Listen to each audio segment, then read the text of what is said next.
Hi. I'm in the mood to kind of just chat. I feel like I've really been going through my like a wellness era for the past like 3 years, to be honest. Girl, I'm a different person from like when I was 20 years old, and I'm now 24, so I feel like, yeah, it's definitely a product of just learning about myself and how to honestly look after myself. To be honest, a lot of it actually did come from COVID, because I had like enough time to genuinely reflect and like understand what was wrong, what wasn't working, and how we were going to fix it. Body and mind. Number one, supplements. So I've been taking supplements for a long time now. Vitamin D has been a long-standing one, and if you don't know what vitamin D is, you get it from the sun, and you also get small amounts of it from food. A lot of food is actually fortified with vitamin D too, but we don't get enough in England in the winter, autumn time, so it's really important if you live in a colder climate and you have little sun exposure to supplement vitamin D. With K2 I think it is, or K3, for your body to be able to absorb it properly, and like it feeds into a lot of like issues that you can have, like metabolic issues, energy level issues, skin, like it's everything, your immune system, your moods, your gut, like everything. So if you're struggling and you're like, ooh, I don't take vitamin D and I definitely don't get enough sun, try a vitamin D supplement, seriously, because you should be on one if you live in the UK. So it's fine, because you only need like, I think it's like 20 minutes of sun exposure and you're good. You've got your dose of vitamin D a day. But take it if you don't. Ashwagandha. Now, I sound like a broken record because I say this to everyone. It has changed my life. No joke. It's a natural like supplement. Like it's not like a medication, like a doctor medication or whatever, like one you get from like a prescription medication. That's what I'm trying to say. It's just like a natural, I think it's plant derived, like anxiety, sleep, calming yourself down, stress, and it also actually helps in the gym. This is the thing that I've implemented that I have seen the most noticeable quick difference, full stop, like genuinely so quickly. I was going through a phase of like real overwhelm and stress, and like I couldn't deal with work basically. It was too much. It allows my brain to just be. I am so prone to overthinking, and not even in a bad way, but I just am very solution orientated, and because of the nature of my job, there's always stuff to think about, there's always problems to solve, so I would never switch off. So this has really helped me just like be so much more level. Instead of being like up and down and up and down, I'm more like, if you sense that you're anything like me and you're prone to overwhelm, please try ashwagandha. Apparently it makes you more fertile, so be careful. Another supplement that has really changed everything for me is creatine. Again, only recently started taking this. I don't know why, because I knew about creatine for ages and I've been training for like 10 years now. I just didn't take it for whatever reason, and I knew about it, but you know that thing where like you just, I think it's like a procrastination thing, you're like, oh well, I can't really bother ordering it. It's helped my performance and recovery so much. I've seen a lot of muscle growth, which, you know, if you've been training for like a long period of time, you don't see big changes in your body quickly. You kind of have like beginners gains, but after that it does level off. But creatine's really helped to get some growth back. So yeah, hugely recommend creatine if anyone's not taking it already, goes to gym, is experiencing a plateau, and it actually is really good for just like retaining muscle anyway. I would be a big advocate for anyone to take it, even if you don't go to the gym. Do your own research obviously, and if you've got any kind of kidney problems, which I do, consult your doctor first, because I think your kidneys filter creatine, so you don't want to put too much pressure on your kidneys. Another one is just understanding how my body like reacts to certain food, but more specifically like macros. A lot of anxiety is triggered by too much sugar in my diet. This was like a revelation that like happened over a long period of time. Listen, if I eat a piece of cake on Tuesday and I also eat a bit of chocolate, maybe a biscuit, I'm incredibly anxious the next day, without a doubt. Even if I've got nothing to be anxious about, I will have a pit in my stomach and my heart rate will be so high. I don't know how I actually realised this, but I think just like being aware of what you're eating, how it's actually impacting your body, because everything you put into your body has an impact. Like everything is metabolized, and I think like awareness is a huge tip that I would give just overall. Just being observant. I track on my MyFitnessPal everything that I eat, and I like kind of take note of like how much protein and fibre I'm getting. So I think it's good to just look at that and then just be like, oh yeah, yesterday I did feel a bit anxious, but oh, the day before like I ate so much sugar. Could this be correlating? And if they are eating something like really carby and sugary, to pair it with fat and protein, just to kind of slow down that rate of absorption and kind of reduce the insulin spikes, because that's what we don't want. That kind of leads me into like also as well just generally upping my calories. I used to eat very little and I feel so much more energized, so much more clear in my mind. My body has had a great reaction, my hormones are more balanced, my skin is the clearest and the most glowy it's ever been. Eat enough, and also don't, this is so subjective, but don't listen to what anybody else eats. Like please just learn to be in tune with your body overall, because what I eat is not what you need. What this person eats is not what you need. You've got to actually take the time to understand what your body is asking for and do it. It's a long process, but you're in this body for like 80 years hopefully, so take some time to listen, you know? And that kind of leads me into my other point, is just being in tune with your body and inquisitive enough to work what's going on with it. For example, a time when I really neglected it was when I was living in a very mouldy flat, and I had a headache every single day, all day, for 3 months, 4 months.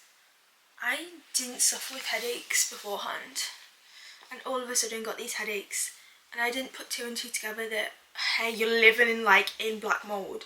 Like, I'll insert a picture of how bad it was. I got mold poisoning so bad that I got pneumonia and sepsis and nearly died. So yeah, make sure you listen to your body, and your body will show you signs. Like if you've got a symptom, it's because your body's trying to tell you something. So take the time to reflect and just understand what is wrong and maybe how you can change it. Like maybe you're getting lumps underneath your armpits because your body doesn't like the deodorant you're using. Do you know what I mean? This is slightly different and slightly outside of yourself, but it really impacts the way your brain kind of works. Nothing is personal.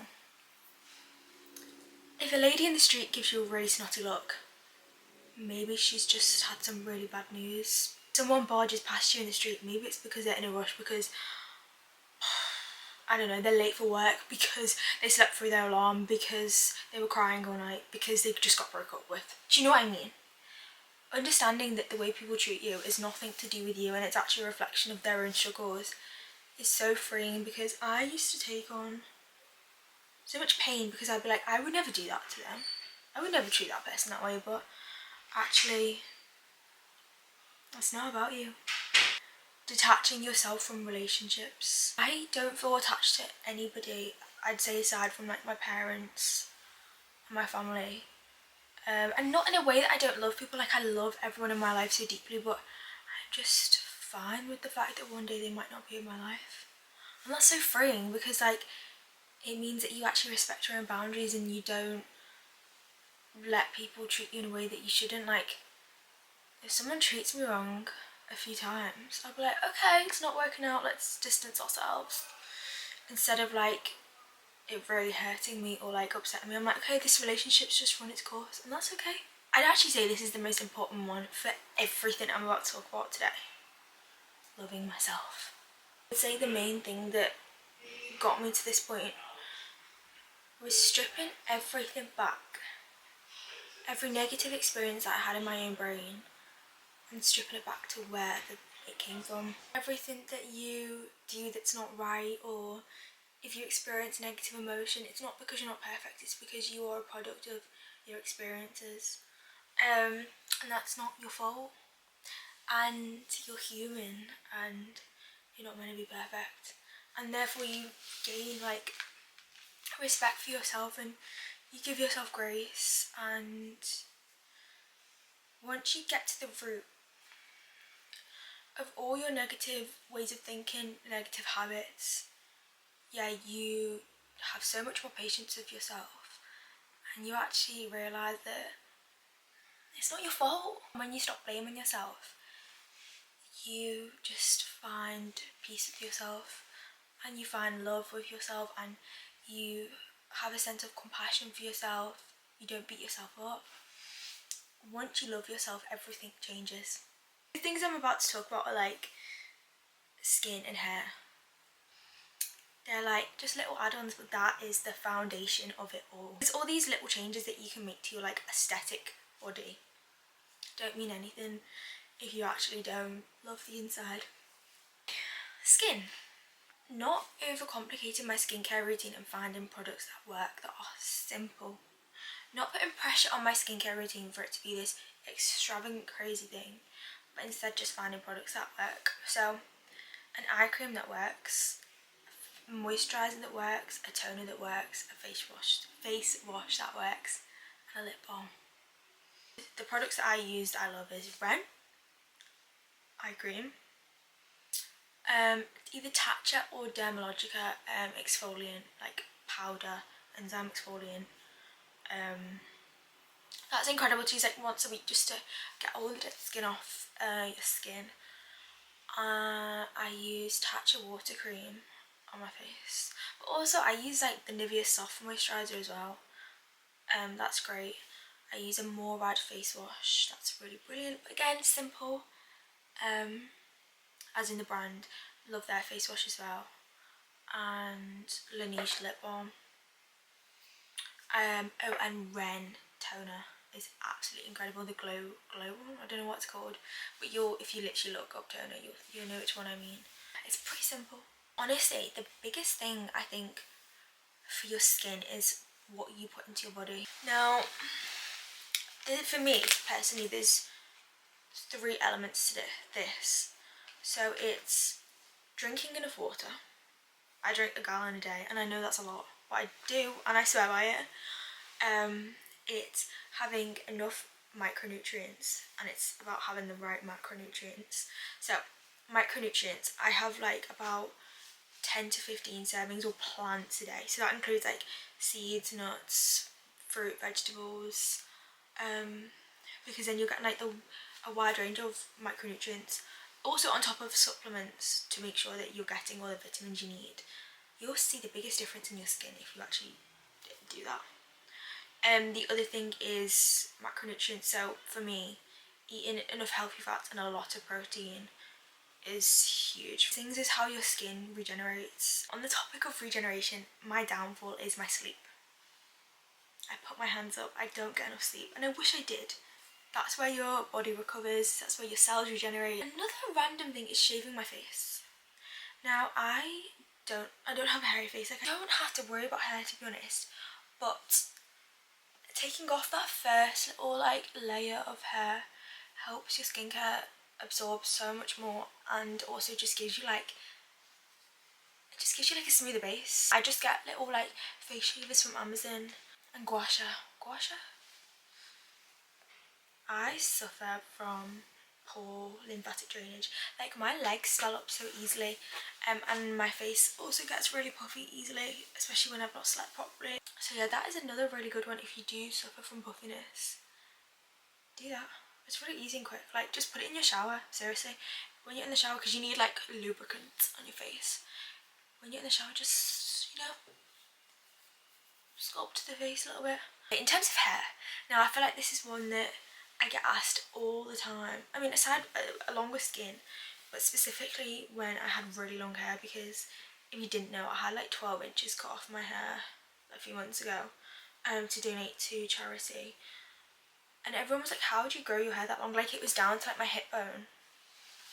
This is how. Wash my hair once a week.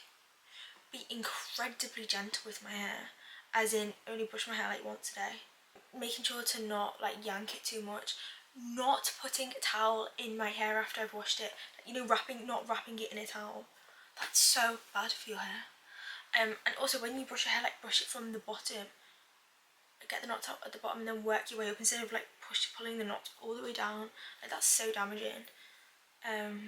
Using the right brush as well, like using a gentle brush is important. And not using heat. I know that that's a tricky one because some people rely on heat, but not using heat means that your hair isn't as dry, isn't as damaged, which means you don't have to get haircuts as much, which means your hair's longer and just overall more healthy. And using heat protectant when you do want to use heat. And also, a big one, and this is the one I'll end on, I don't wash my conditioner out. I don't wash my conditioner out. Why would you? Because you're going to put a leave-in conditioner anyway. At the end sections of my hair, I'll put my conditioner and just leave it. No one talks about this tip, but it's a game changer and it doesn't make your hair greasy. I know you're thinking it will, it won't, trust me. Because I do it every day and I've done it every day for like 5 years. Oh wait, not every day because I don't wash my hair every day, but every time I wash my hair. Okay, well, that concludes my wellness ramble. It was Valentine's Day yesterday, so on the topic of love, learn to love yourself.